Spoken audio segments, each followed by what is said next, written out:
لو كل مرة حد مدحك حسيتي انه بيجاملك وبتعتذري دايما حتى لو انتي مش غلطانة، ولو بتحسي انك لازم تكسبي رضا الكل عشان تبقي مقبولة، لازم تعرفي انتي مش قليلة، انتي بس اتربيتي من اب نرجسي. المشكلة ببساطة ان الاب النرجسي بيزرع جوه بنته افكار زي انتي مش كفاية، انا عايزك تبقي نسخة مني، لو غلطتي يبقى عيب عليا انا، وانا اللي بحدد قيمتك مش انتي. البنت تكبر مش عارفة هي مين، ولا عارفة تحب نفسها ولا تثق فيها، وكل ما تحاول تتكلم تلاقي صوت داخلي جواها بيقول لها اسكتي انت ما تستاهليش. طب ازاي نعالج المشكلة دي؟ لازم تعترفي بالحقيقة. اعترفي بالحقيقة انك اتربيتي في بيت نرجسي، ودي مش حاجة تكسف، دي معناها انك نجيتي، ودي اول خطوة في الشفاء. افصلي بين صوتك وصوت ابوك الداخلي، مش كل صوت داخلي ناقد هو الحقيقة. سجلي الكلام اللي بتقوليه لنفسك واسألي نفسك، هو ده انا ولا نسخة من نقد أبويا؟ ابدأي من الصفر من غير خجل، اعملي حاجات صغيرة بتفرحك، مش لازم تبقي ممتازة،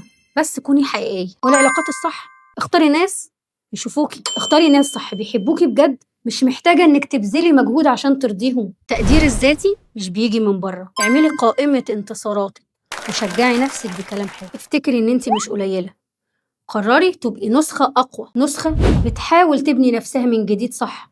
اكتبي لنا في الكومنتات أنا حكاية بدأت من جديد.